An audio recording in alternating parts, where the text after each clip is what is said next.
Los invito, amados hermanos, a ponernos de pie para empezar esta hermosa mañana con la doxología.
Les invito, hermanos, a que abran sus Biblias en el libro de Ezequiel. Y de este libro de Ezequiel vayamos al capítulo 3 para leer los versículos del 16 al 19. Ezequiel, capítulo 3, versículos del 16 al 19. Voy a empezar leyendo el 16. Ustedes el 17 y terminamos juntos en el 19. Amén. Aconteció que al cabo de los 7 días vino a mí palabra de Jehová diciendo: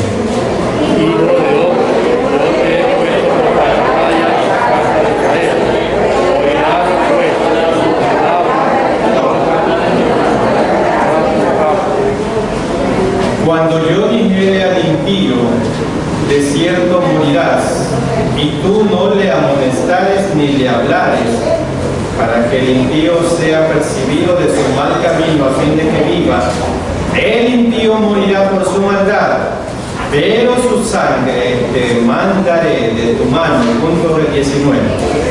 Pero si tú amonestares al impío, y él no se convirtiere de su impiedad y de su mal camino, él morirá por su maldad, pero tú librarás tu alma. Amén. Oremos.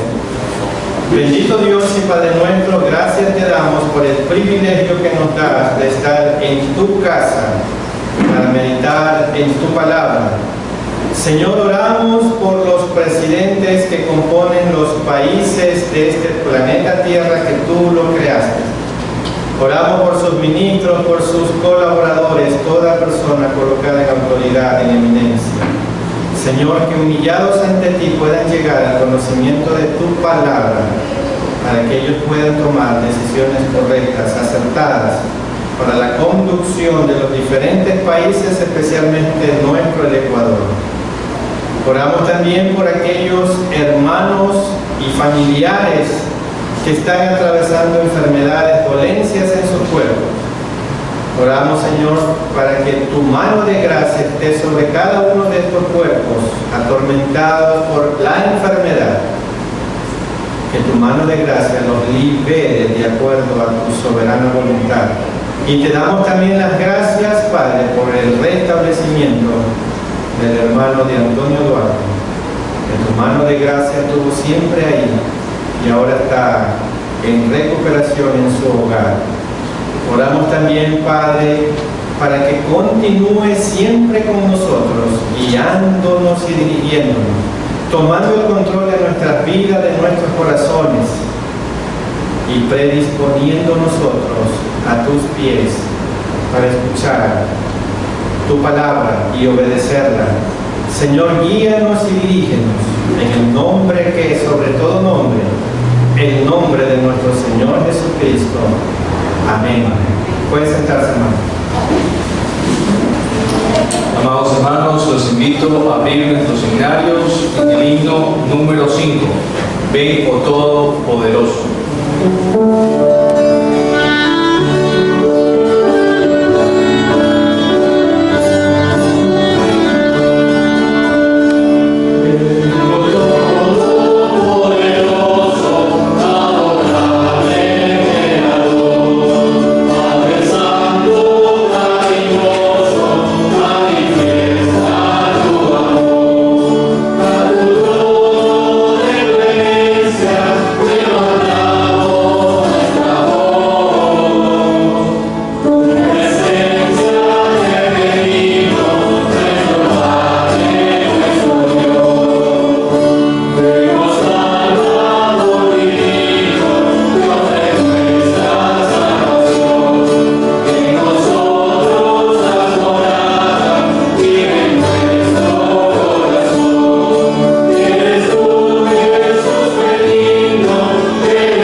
¿Y cuántos de nosotros ya hemos predicado sobre su primera venida?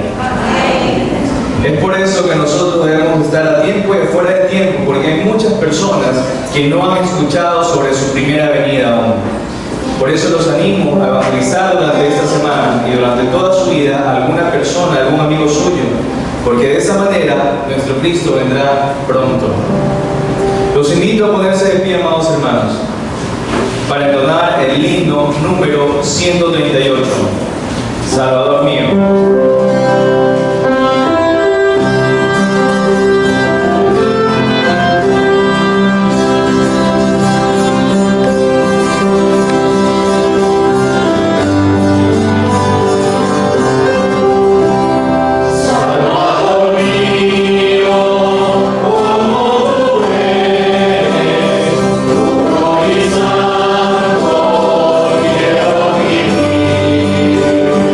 Yeah.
Los invito a ponernos de pie para entonar la alabanza Tu mirada.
Permitamos que el Espíritu Santo que mora en cada uno de nuestros corazones abra nuestro entendimiento y corazones para poder escuchar y obedecer su palabra mediante el mensaje que nos trae el pastor Samuel Villavicencio Burgos, con el tema Te he puesto por atalaya.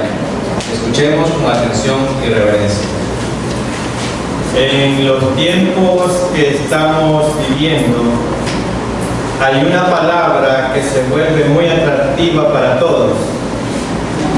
Y esa palabra es novedoso, novedoso.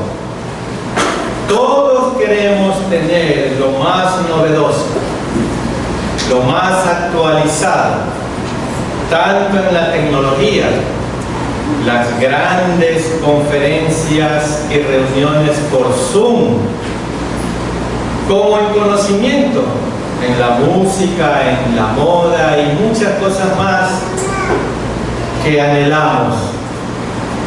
La palabra novedoso también se utiliza hoy en día en la iglesia de Cristo. ¿Sí?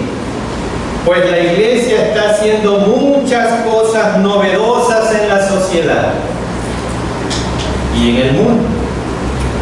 Vemos que se anuncian grandes conferencias y reuniones por vía Zoom, con la más alta tecnología, conciertos, noches de oración, noches de alabanza, programas televisivos, programas de radio, videos y muchas cosas más dentro de las redes sociales. Y las iglesias con menos recursos económicos realizan también tardes familiares, partidos de fútbol, de vóley y algunas cosas también como concursos, las iglesias con menos recursos. No podemos negar, hermano, que cada iglesia busca la manera de hacer las cosas más novedosas y atrayente para que las personas puedan venir, pues queremos traer a más familias a la iglesia y todo eso está bien, todo eso está bien, pero en medio de todo esto novedoso no podemos olvidar o dejar de lado el verdadero propósito de la iglesia en este mundo. Y usted se estará preguntando, pero ¿cuál es el verdadero propósito de la iglesia en este mundo? ¿Cuál es? Podemos resumirlo en dos palabras que ya mencionamos en el título del mensaje: ser como atalayas y ser también como el buen samaritano. Les invito rápidamente a analizar estos dos personajes en primer lugar. ¿Qué es ser como atalaya? ¿Cuál es el propósito de la iglesia en este mundo? Ser como atalaya. Hablemos un poquito de este personaje. Los reyes de la antigüedad construían grandes murallas alrededor de sus dominios para protegerse de los ataques de los enemigos. Y esas murallas tenían torres altas en las cuales estaban los llamados atalayas vigilando, pues desde ese lugar podían ver muy lejos. La obligación entonces del atalaya era observar al enemigo que venía en contra del reino y dar la señal de alarma para que todos se prepararan. Si el atalaya se dormía o se descuidaba y no avisaba del peligro que tenía, pagaba con su vida. En el libro del profeta Ezequiel, el Señor le da un mandato al profeta, pues Ezequiel tenía que ser el atalaya para su pueblo. Él tenía que cumplir tres funciones principales que las encontramos en el capítulo 3 del libro de Ezequiel, en los versículos 17 y 18. Tres funciones que tenía que cumplir Ezequiel como atalaya de Dios para el pueblo. Y voy a leer el versículo 17 y 18 de Ezequiel 13. Hijo de hombre, yo te he puesto por atalaya a la casa de Israel. Y aquí está lo primero. Oirás pues tú la palabra de mi boca, dice Dios, y los amonestarás de mi parte. Cuando yo dijere al impío, de cierto morirás, y tú no le amonestares ni le hablares, para que el impío sea apercibido de su mal camino a fin de que viva, el impío morirá por su maldad, pero su sangre demandaré de tu mano. Y aquí están las tres características que debería de tener este atalaya. En primer lugar, en el versículo 17 dice, oír la palabra de Dios.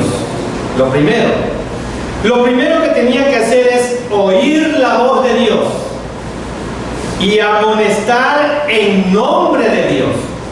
La palabra amonestar aquí significa advertir, prevenir, avisar a alguien de un error o falta antes de tomar una decisión negativa contra él.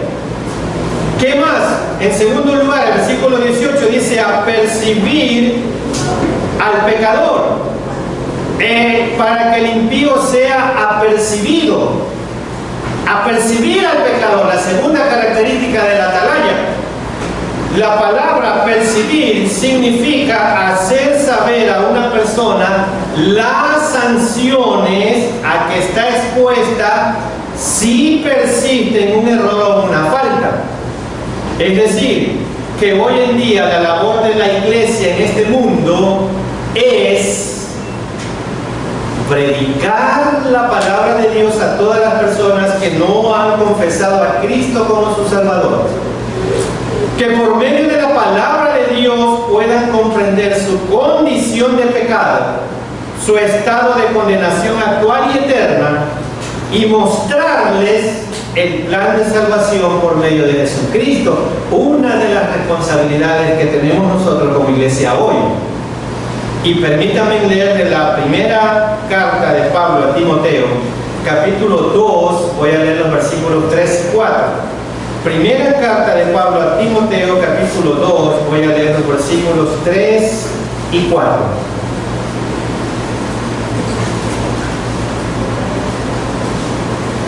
Amén. Porque esto es bueno y agradable delante de Dios nuestro Salvador, el cual quiere, ¿qué es lo que Él quiere? Que todos los hombres sean salvos y vengan al conocimiento de la verdad. Eso es el meollo del asunto, hermano. Nadie está fuera del amor de Cristo ni del propósito de Dios, que quiere que todos los seres humanos se salven. Y el tercer propósito de la atalaya, que lo encontramos aquí en Ezequiel, la última parte del versículo 18 dice, el impío morirá por su maldad. Que las personas puedan comprender completamente las consecuencias eternas que rechazar la salvación le traerá a sus vidas. Ese es el tercer propósito de la atalaya. Advertir las consecuencias de rechazar a Dios. Y voy a leer Juan 3:19. Juan 3:19. Amén. Son palabras de Jesús. Y esta es la condenación, que la luz vino al mundo y los hombres amaron más las tinieblas que la luz. Y aquí está la razón por qué amaron más las tinieblas. Porque sus obras eran malas. Así es. Muchas personas, hermanos y amigos, no quieren que sus vidas queden expuestas a la luz de Dios. ¿Y saben por qué? Porque temen lo que esta luz pueda revelar y por eso no quieren cambiar. Tenemos que amonestar al creyente por medio de la palabra de Dios para que cambie su estilo de vida antes de recibir la disciplina de Dios, porque si no cambia, va a recibir la disciplina de Dios. Y voy a leer de la segunda carta de Pablo a Timoteo, capítulo 4, dos versículos, el 1 y el 2. Segunda de Timoteo, capítulo 4, versículo 1 y 2. ¿Qué es lo que está recomendando Pablo a este joven y amado discípulo Timoteo? Dice Pablo, le dice a Timoteo, te encarezco delante de Dios. O sea, le está diciendo, te estoy diciendo unas palabras y estoy poniendo a Dios como testigo y del Señor Jesucristo, que juzgará a los vivos y a los los muertos en su manifestación y en su reino, ¿qué era eso? Que prediques la palabra, que instes a tiempo y fuera de tiempo, redarguye, reprende, exhorta con toda paciencia y doctrina. Mire las características y lo que tiene que hacer el atalaya. Es decir, que todo creyente tiene que comprender que la amonestación no viene del pastor o del predicador, sino de Dios. El creyente puede asumir dos actitudes o tiene dos opciones al recibir la palabra de Dios. Solo dos opciones tiene cuando usted recibe la palabra de Dios: aceptarla o rechazarla. Son las dos opciones que tiene. Si usted acepta la palabra de Dios, suaviza su corazón a la palabra de Dios, lo cual es lo que tenemos que hacer para traer restauración y bendición a nuestras vidas. Y voy a leer del segundo libro de Reyes, capítulo 22, los versículos 18 al 20. Segundo libro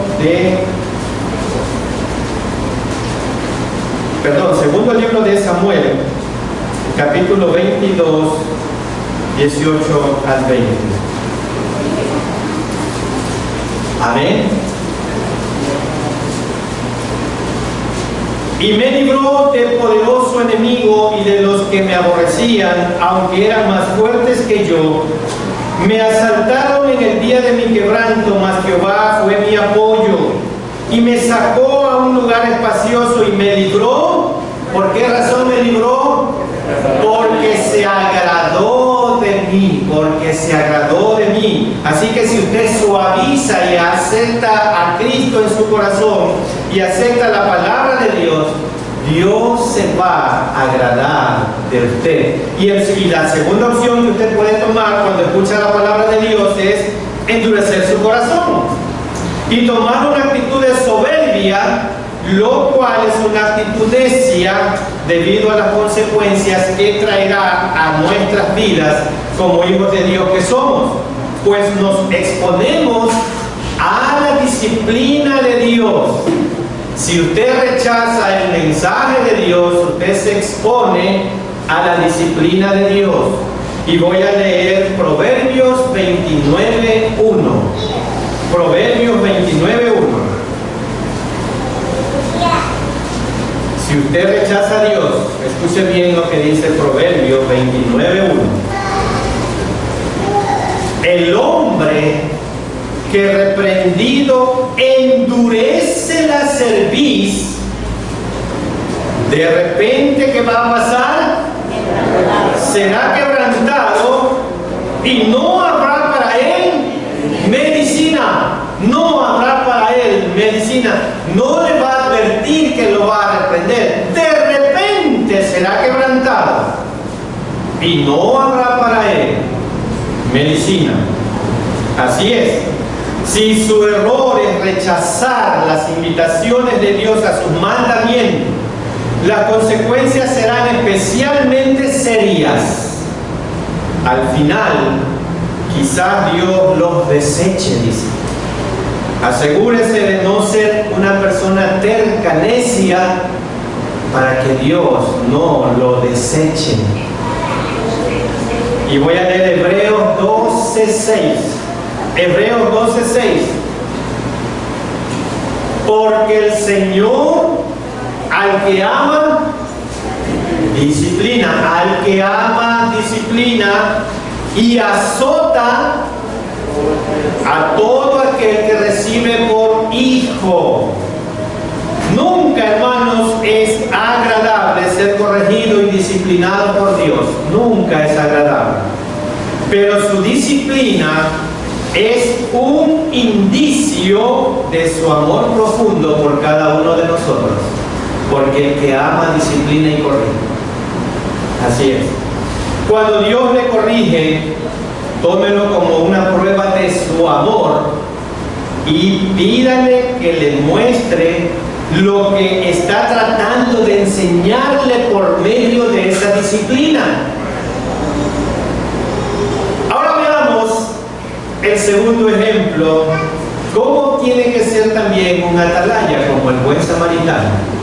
Y vamos rápidamente al libro del Evangelio de Lucas, capítulo 10, para leer los versículos del 25 al 37. Vamos a ver aquí el episodio del buen samaritano. ¿Cómo también debemos de ser nosotros? Y voy a empezar a leer desde el versículo 25. He aquí un intérprete de la ley se levantó y dijo, para probarle a Jesús, Maestro, ¿haciendo qué cosa heredaré la vida eterna? Y él le dijo, ¿qué está escrito en la ley? ¿Cómo lees? Aquel respondiendo dijo, amarás al Señor tu Dios con todo tu corazón, con toda tu alma, con toda tu fuerza y con toda tu mente, y a tu prójimo como a ti mismo. Fue la respuesta de este hombre. Y le dijo el Señor Jesús, bien has respondido, haz esto y vivirás. Pero él, queriendo justificarse a sí mismo, dijo a Jesús, ¿y quién es mi prójimo?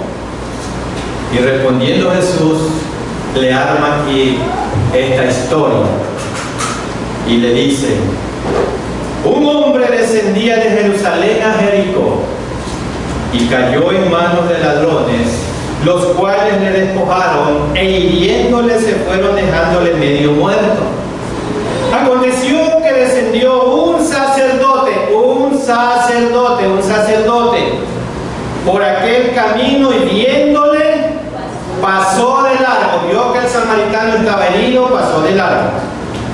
Asimismo, en segundo lugar dice la Biblia que pasa un levita, un escritor de la ley que sabía muy bien lo que la ley decía, llegando cerca de aquel lugar y viéndole pasó de largo. Pero un samaritano, un hombre de una clase mestiza, que no era una persona agradable para los demás, pasa un samaritano que iba de camino, vino cerca de él y viéndole fue movido a misericordia. Y acercándose, vendó sus heridas, echándole aceite y vino y poniéndole en su cabalgadura, lo llevó al mesón y cuidó de él. Otro día al partir sacó 2 denarios y los dio al mesonero y le dijo, cuídamelo y todo lo que gastes de más yo te lo pagaré cuando regrese. ¿Quién pues de estos 3 te parece que fue el prójimo del que cayó en manos de los ladrones? Le dice Jesús. Y él le dijo, el que usó de misericordia con él. Entonces Jesús le dijo, ve y haz tú lo mismo. Ves y haz tú lo mismo. Miren, hermanos, el texto nos dice que el Señor Jesús contó la parábola del buen samaritano para contestar la pregunta, ¿quién es mi prójimo? ¿Quién es mi prójimo? Y la enseñanza principal de esta preciosa parábola es que no debemos preguntar ¿quién es mi prójimo?, sino que nosotros debemos comportarnos como los prójimos de alguien quien quiera que sea este. Eso es lo que Jesús les está enseñando. Nosotros tenemos que comportarnos como el prójimo de los demás. No debemos tener indiferencia como los religiosos representados aquí por el levita y el sacerdote. Tenemos que ser como el samaritano, que no tuvo prejuicios para ayudar a ese judío que estaba muriendo en el camino, pues vendó sus heridas y le puso aceite y vino. Que no escatimó esfuerzo, pues lo cargó en su cabalgadura y cuidó de él en el mesón. Que no escatimó en lo material, pues pagó para que lo cuidaran y aún se hizo cargo de la cuenta total de su recuperación. El Señor nos dejó a su iglesia más que un reto, una misión, que está en la última parte del versículo. ¿Cuál es esa misión? Ve y hagamos lo mismo. Ve y hagamos lo mismo. Hoy en día, muchos creyentes que caminan haciendo la voluntad de Dios cayeron en manos de Satanás, del ladrón de las vidas. Se apartaron del camino, se alejaron de la iglesia y sus vidas están maltratadas, sus corazones están heridos, como ese judío de la parábola. ¿Cómo podemos poner en práctica esa misión, ese propósito de restauración que la iglesia tiene en este mundo? ¿Cómo lo podemos poner en práctica? Es la pregunta.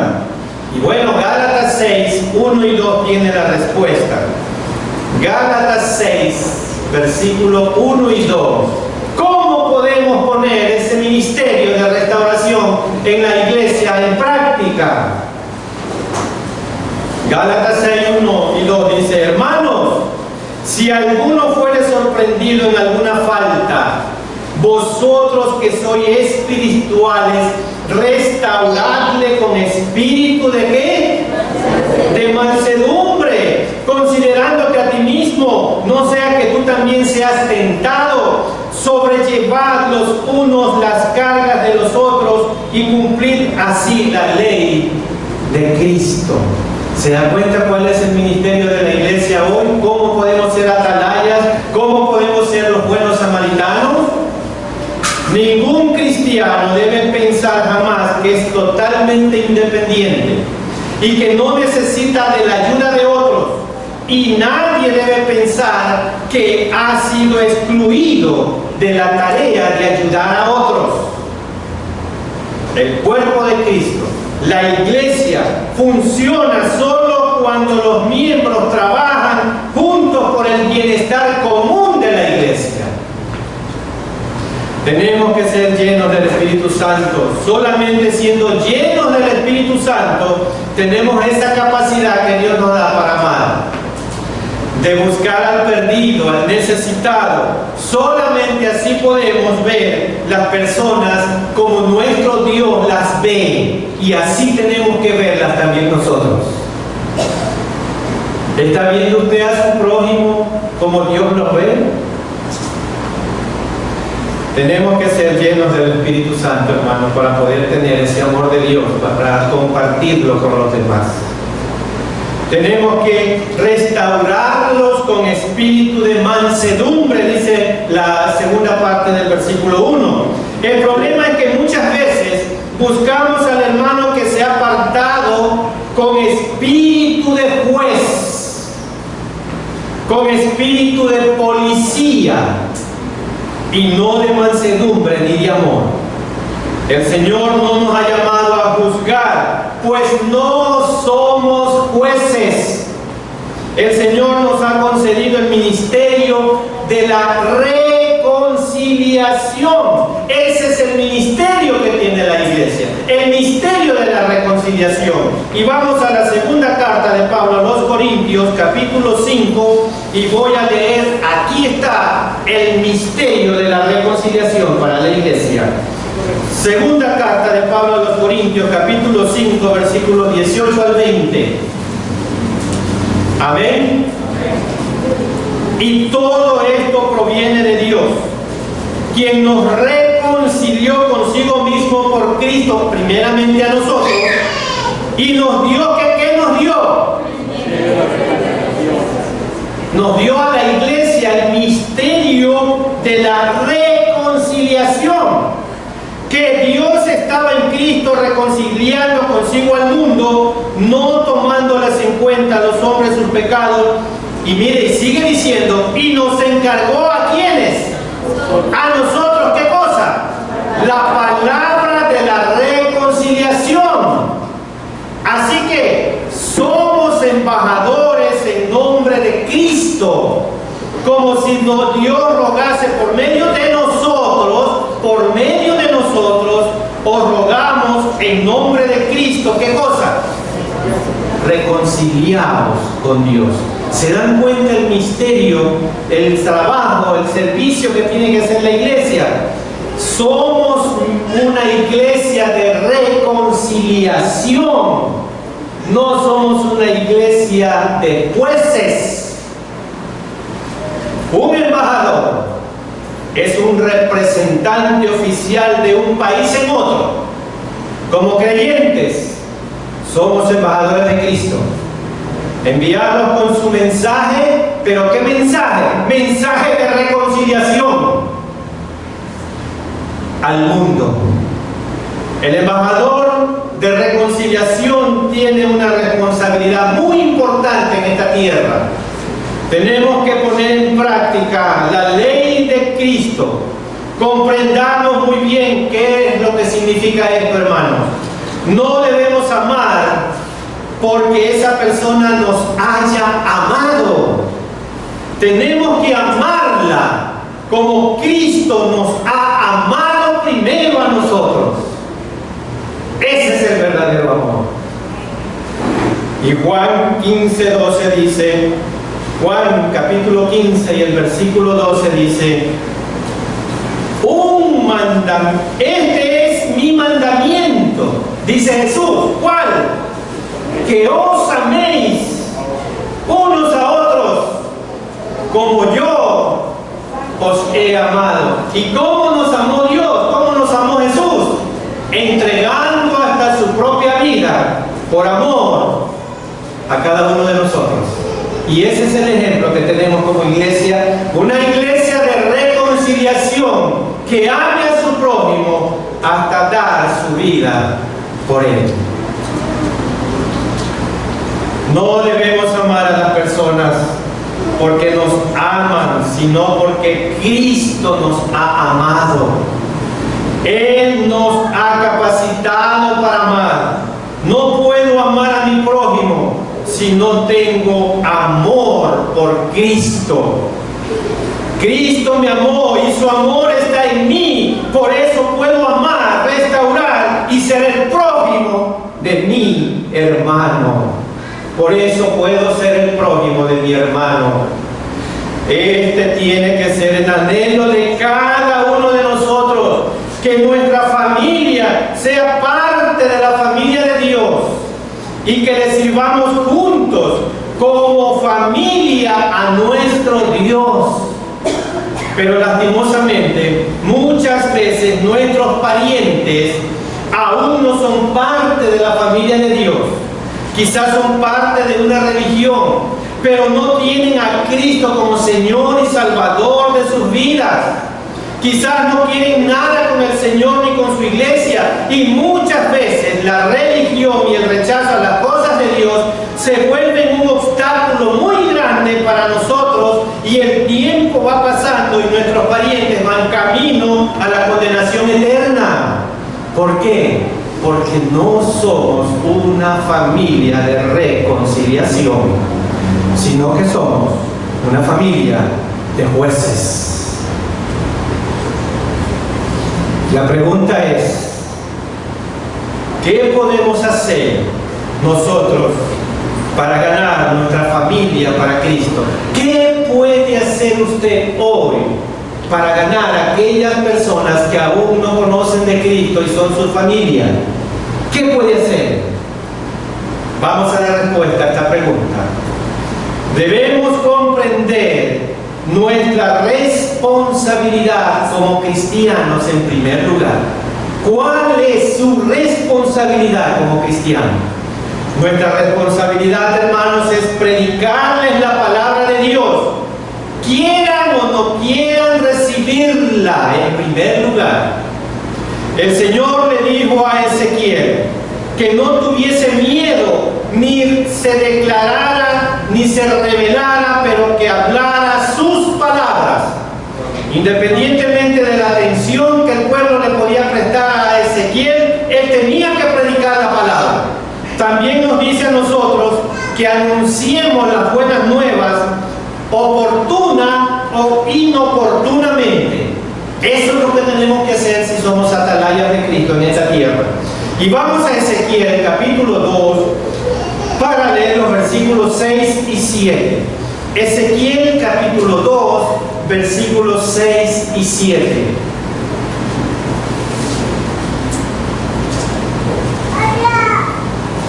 Amén.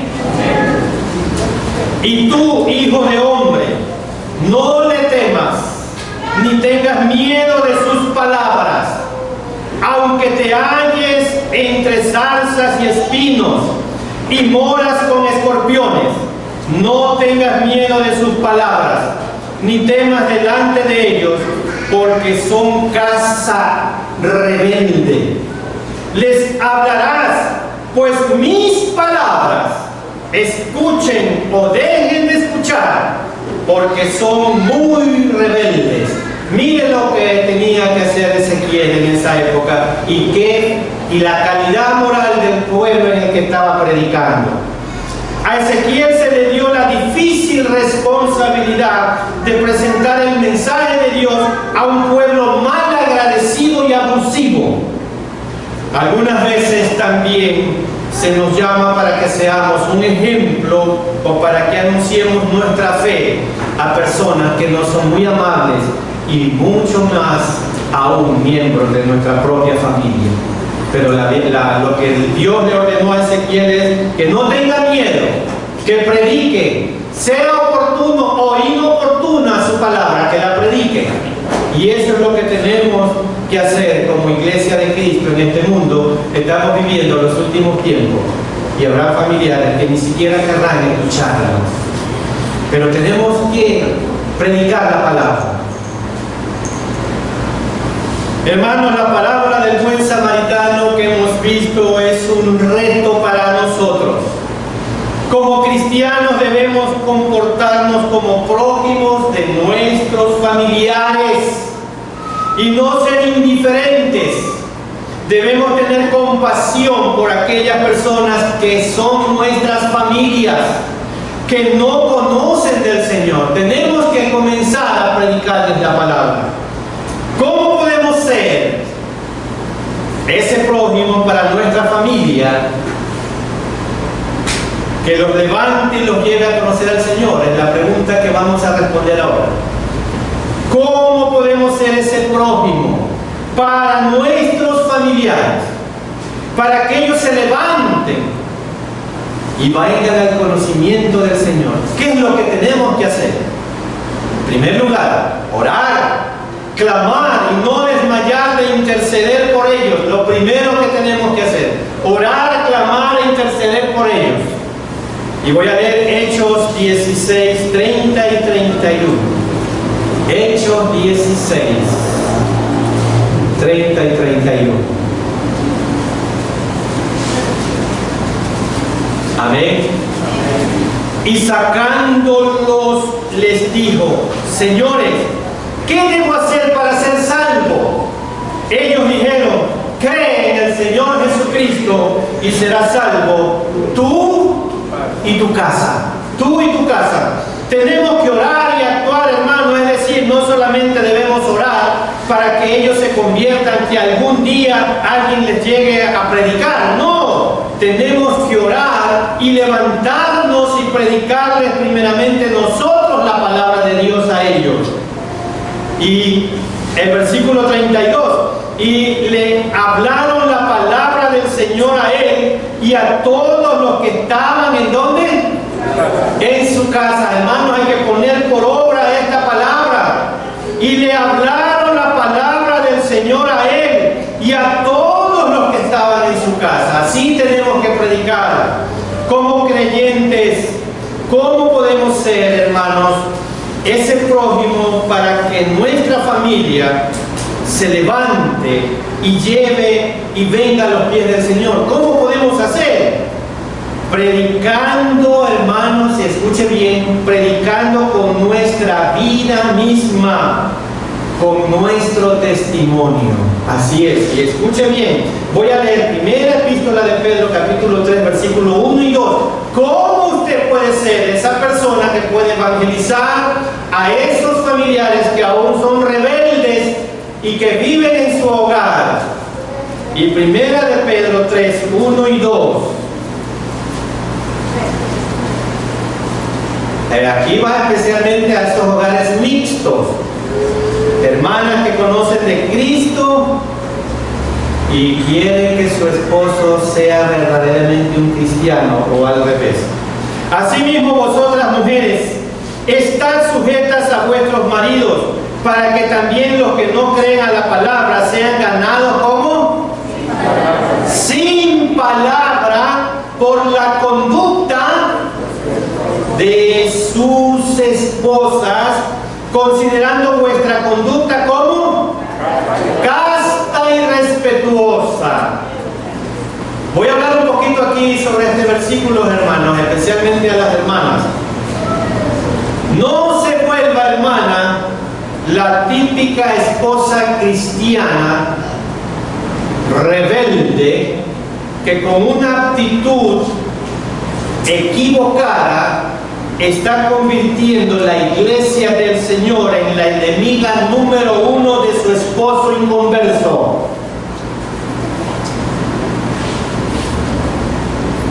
Voy a repetir, grábese. No se vuelva la típica esposa cristiana rebelde que con una actitud equivocada está convirtiendo la iglesia del Señor en la enemiga número uno de su esposo inconverso o de sus hijos inconversos. Si usted quiere que su esposo o sus hijos inconversos no le interfieran en su adoración a Dios, ellos tienen que ver el cambio en su conducta, de que desde que usted se ha hecho cristiana y se congrega en una iglesia, usted es una mujer diferente, digna de imitar. Pero por el contrario, hay muchos esposos que se alejan de la iglesia por la conducta no cristiana de sus esposas. Tenemos que comprender que nuestra conducta impacta más que nuestras palabras. ¿Eso qué significa? Que usted todavía no ha impactado con su conducta la vida de su familia, de su esposo, de sus hijos que aún no conocen de Cristo. Quizás nuestra familia no lee la Biblia, pero ellos tienen que ver la palabra de Dios reflejada en cada una de nuestras vidas, en cada una de nuestras conductas. Y nosotros estamos siendo la piedra de tropiezo para que nuestros familiares que aún no conocen de Cristo se alejen de Dios, no quieran saber nada de la iglesia. Y vamos a la Biblia. Segunda carta de Pablo a los Corintios 3, 1 y 2.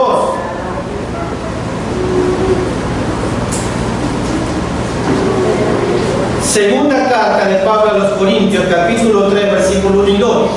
¿Comenzamos otra vez a recomendarnos a nosotros mismos? ¿O tenemos necesidad, como algunos, de cartas de recomendación para vosotros y de recomendación para vosotros? Y escuche bien lo que dice el versículo 2, hermanos. Grábese esto. Nuestras cartas sois vosotros, escritas en vuestros corazones, conocidas y leídas por nuestros familiares en nuestro hogar. Y la pregunta es, ¿qué están leyendo ellos en mi conducta? ¿Qué es lo que mis hijos, mi esposo, mi esposa, que aún no conoce de Cristo, lee de mi conducta cristiana en mi hogar?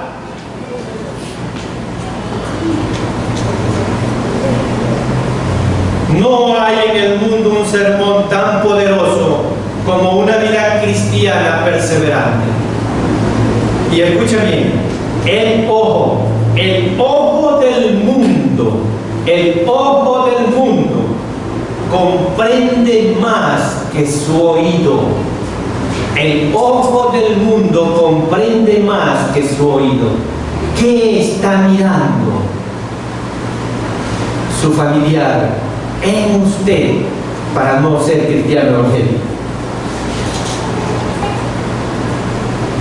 Las vidas de los creyentes son los únicos libros religiosos que el mundo lee. ¿Qué está leyendo su esposo? ¿Qué está leyendo su esposa? ¿Qué están leyendo sus hijos? ¿Qué están leyendo sus familiares? ¿Qué están leyendo sus amigos de usted en su hogar? ¿Cuál es su cristianismo? ¿Por qué no han venido a los pies de Cristo? ¿Está haciendo su conducta influencia para que ellos conozcan de Cristo? ¿Cómo podemos ser ese prójimo para nuestra familia que los levante y los lleve a conocer a Cristo? Y escuche bien, porque esto es un problema muy grave que pasa en la mayoría de las iglesias. Sí, hermano. ¿Sabe qué? Esto se convierte en un obstáculo para que su familia, en vez de venir a la iglesia, se vaya de la iglesia. No hablando mal de nuestra familia espiritual, y menos aún frente a nuestros parientes y familiares inconversos. Y voy a leer Ezequiel 34, 17 al 19. Muchas veces nosotros mismos hemos votado a nuestros familiares al mundo porque comenzamos a hablar mal de los hermanos en la iglesia. Ezequiel 34, 17 al 19. Amén. Mas en cuanto a vosotras, ovejas mías, así ha dicho Jehová el Señor: he aquí yo juzgo entre oveja y oveja, entre carnero y machos cabríos. Os es poco que comáis los buenos pastos, sino que también holláis con vuestros pies lo que de vuestros pastos queda, y que bebiendo las aguas claras enturbiéislas además con vuestros pies las que quedan. Y mis ovejas comen lo hollado de vuestros pies y beben lo que con vuestros pies habéis enturbiado. ¿Qué es lo que nos está diciendo aquí Ezequiel, hermano? Y escuche bien: no enturbiemos el agua que las ovejas van a beber, pues muchas veces con nuestros comentarios, con nuestras críticas, manchamos el testimonio de la iglesia de Cristo en la cual asistimos delante de nuestros familiares. Y no nos debe extrañar si después de escucharnos hablar, ellos ya no quieren nada con el Señor, peor con la iglesia donde usted asiste, porque usted ha manchado el testimonio de su iglesia, enturbiando el agua clara que pueden beber con sus pies, con comentarios imprudentes. Con nuestras críticas podemos traer muerte eterna a nuestra familia, que no querrá nada con Dios a pesar de su amor, a causa de nuestras palabras imprudentes. Y voy a leer Proverbios 18, 21. Proverbios 18, 21. La muerte y la vida están en el poder de la lengua, y el que la ama comerá de su fruto. La muerte y la vida están en el poder de la lengua. ¿No será que usted ha asesinado con sus comentarios imprudentes el deseo de que sus hijos vengan a la iglesia?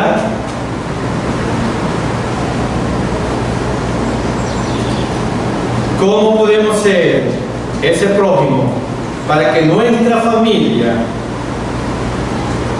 sea levantada y vengan al conocimiento del Señor? No entrando en pleitos ni contiendas de asuntos de religión. Así es. Y voy a leer segunda carta de Pablo a Timoteo, capítulo 2, versículos 23 y 24. Este es otro de los errores que cometemos.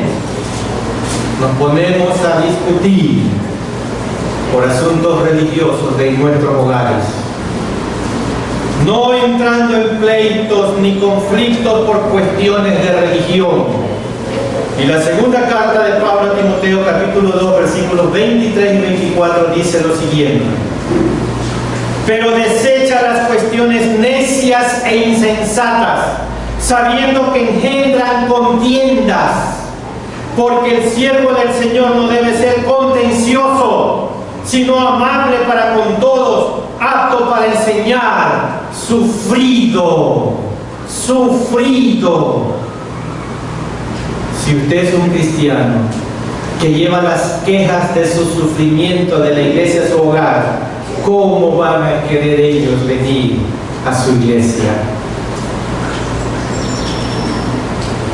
Se dice que para no entrar en conflictos hay 3 temas que hay que evitar: la política, el fútbol y la religión. Y está muy bien dicho, porque esos temas levantan pasiones y levantan barreras. Nosotros debemos centrarnos en predicar a Cristo, no en religión, ni en la iglesia, no de iglesias, sino predicar a Cristo con nuestro testimonio, con nuestro ejemplo en nuestros hogares. Y voy a leer la primera carta de Pablo a los Corintios, capítulo 2, versículo 1 y 2. Primera carta de Pablo a los Corintios, capítulo 2, versículo 1 y 2. Así que, hermanos, cuando fui a vosotros para anunciaros el testimonio de Dios, no fui con excelencia de palabras o de sabiduría, dice Pablo, pues me propuse no saber entre vosotros cosa alguna, sino a Jesucristo y a este crucificado. ¿Qué es lo que tenemos que saber y predicar? A Jesucristo y a este crucificado. No tenemos por qué estar llevando cuentos ni chismes a nuestros hogares, hermanos de la iglesia. No debemos tener una actitud de vanidad por el conocimiento que hoy tenemos de la verdad por medio de la palabra de Dios. Tenemos que demostrar el amor de Dios, no cuánto conocimiento tenemos, sino el amor de Dios en nuestras vidas reflejada a nuestro prójimo. Y voy a leer la primera carta de Pablo a los Corintios, capítulo 8, el versículo 1. Primera carta de Pablo a los Corintios, capítulo 8, el versículo 1. En cuanto a lo sacrificado a los ídolos, sabemos que todos tenemos conocimiento. Y aquí viene la clave.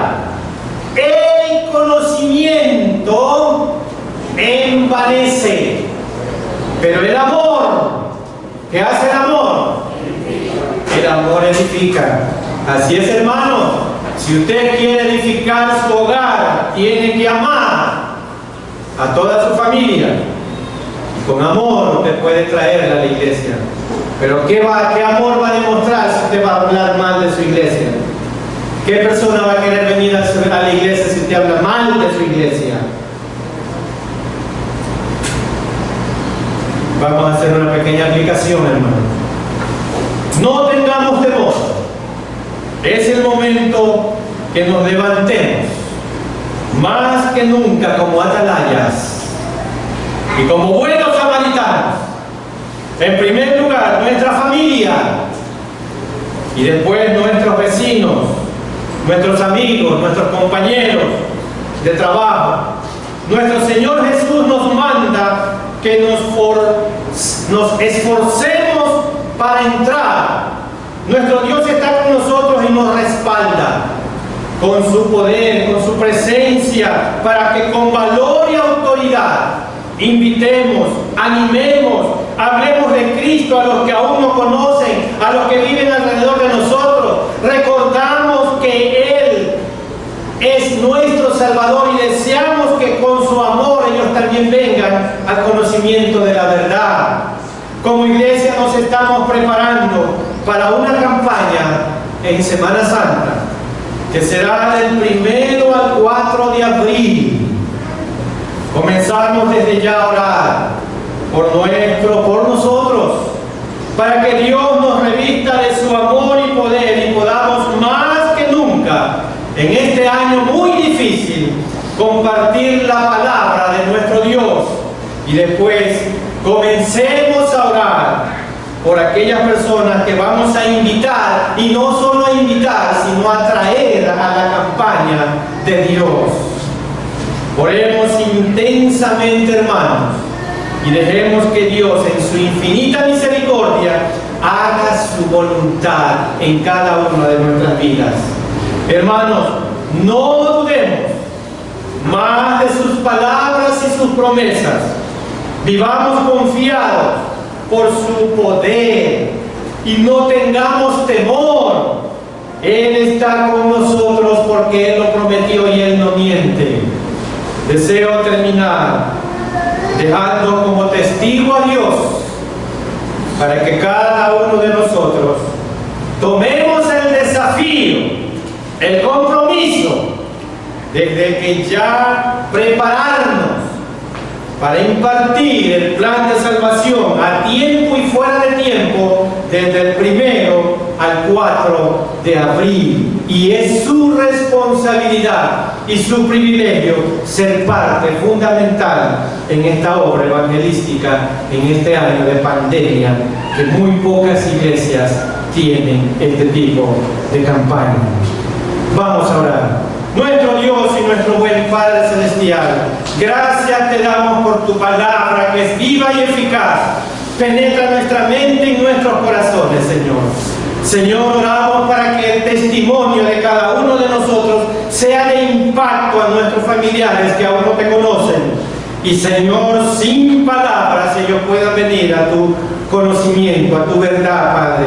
Señor, oramos para que impregnes en la mente y corazón de cada uno de nosotros el ser cristianos evangélicos prudentes, que podamos llevar bendición y no maldición a nuestros hogares, de nuestras iglesias.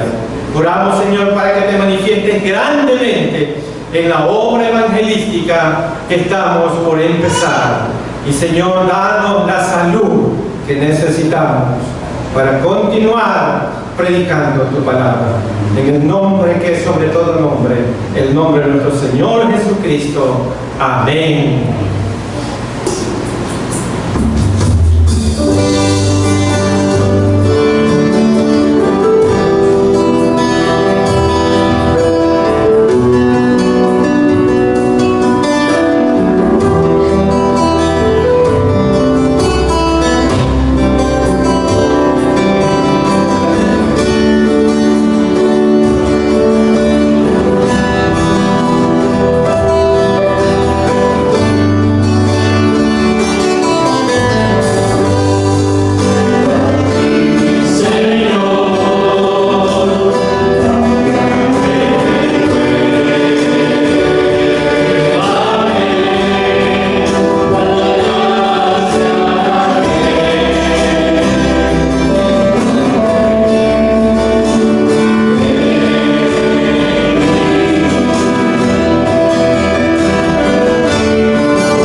y también con el himno número 158, En mis angustias.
Señor, que tu palabra la podamos poner en práctica.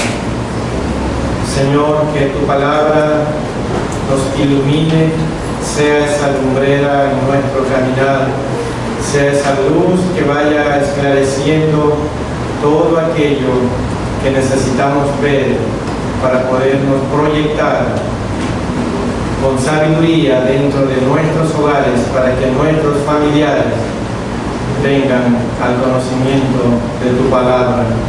Señor, y de la misma manera pedimos perdón si hemos cometido imprudencias que han alejado a nuestros familiares de tu iglesia. Y ahora, Señor, el amor de Dios, la gracia infinita de Cristo, nuestro Salvador eterno, y la comunión y participación del Santo Espíritu de Dios sea con todos y cada uno de nosotros, ahora y siempre. Amén.